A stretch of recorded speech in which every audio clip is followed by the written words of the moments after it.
Hello, good afternoon guys. Ngayong hapon na to ay nandito kami sa Starfish Beach Resort. Yes sir, pwede. Mga aking mga kasamahan ito, mga magaganda at mga gwapong mga kasamahan ko. Thank you very much. Ito, say hi. Hello. Yan sila mga kasamahan ko. Ito. Hello. Ang dami naming pagkain, no. Kanina pa kami pangatlong kain na ito, hindi pa tapos. Thank you. Kain tayo salad. Salad. Mura lang dito, baka gusto niyo pumunta rito, magbitaw kayo ng konting halaga, ma-enjoy ka na, mababa pa. Gumalaw ka. Ayan o, gumalaw ka. Gastos ninyo. Magbaon lang kayo.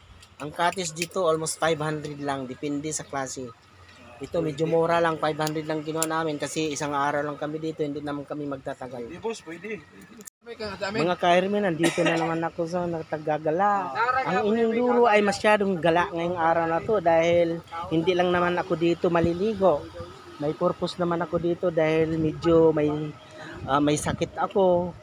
Nagpapagaling ako kaya dito muna ako sa tabing dagat. Nagpapainit, nagpapahangin, nagpa-relax. Kaya yun, tingnan yung paligid guys, sobrang ganda.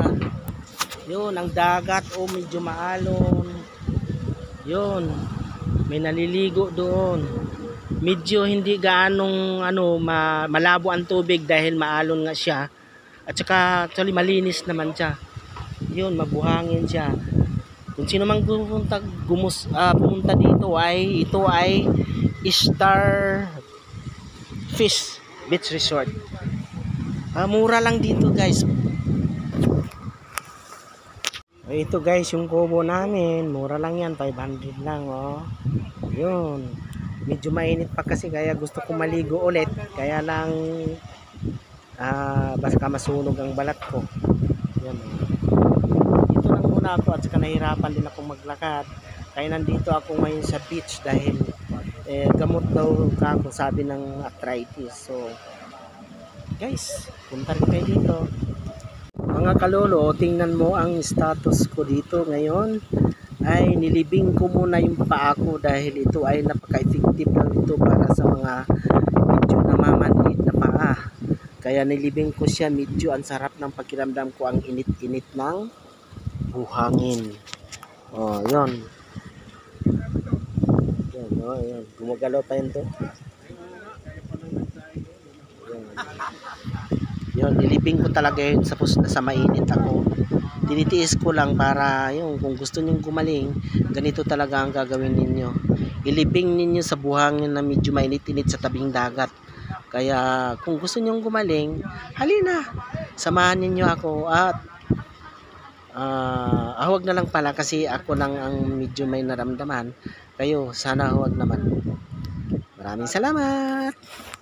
Okay mga ka-Ermi, Lulu Ermi, pwede na nating tanggalin ang paa ko nga nakabilad sa init, sa buhangin, tabing dagat.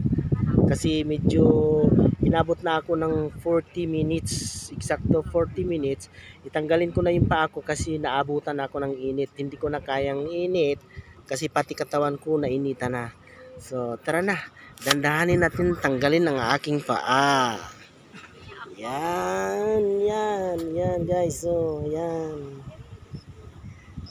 yan, dandahan. Ito, mabigat kasi ito kasi ito ang may diferensya kung paa. Yun guys, umangat na kunti-kunti. Kaya niyang umangat. Kanina, grabe, parang hindi makaangat. Ay, maraming salamat Lord. Sana guys, gawin din ninyo ito minsan sa inyong buhay, yung may mga sakit ng arthritis, para naman tayo magiging healthy araw-araw. Aanin mo yung maraming pera kung hindi naman gagawin natin ito minsan sa tabing dagat. Maraming salamat. Okay guys, umpisa na tayo magtubig sa tubig. Medyo malabo ang tubig natin. Yun pero okay lang yun, dagat naman Bakit dilaw? Medyo malabo ang tubig. Sige, okay lang. Magbandaw naman ako ng tubig. Magdublob na ako. Mag-umpisa na ako magdublob para matanggal ang mga buhangin nga dumikit sa aking katawan. Tingnan nyo guys, so nakatungkod pa ako, ika-ika pa ako. Kanina hindi talaga ako makalakad, halos binubuhat na ako nila. Ngayon okay na, praise the Lord. Maraming salamat Lord. So ito, yun. Okay na siya, yun oh. Medyo malabo. Malabo siya. Kaya naliligo sila.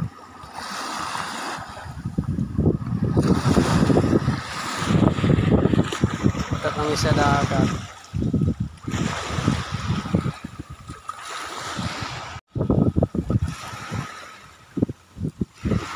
Hello, dito ako sa tabing dagat. Ang sarap.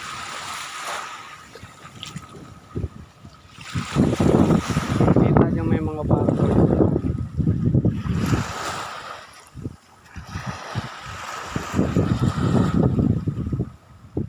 Guys, so nandito na ako, nandito na sa tubig.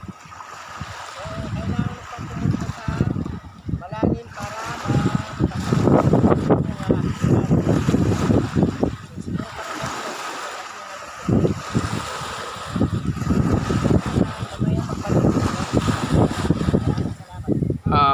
Magbablog daw siya.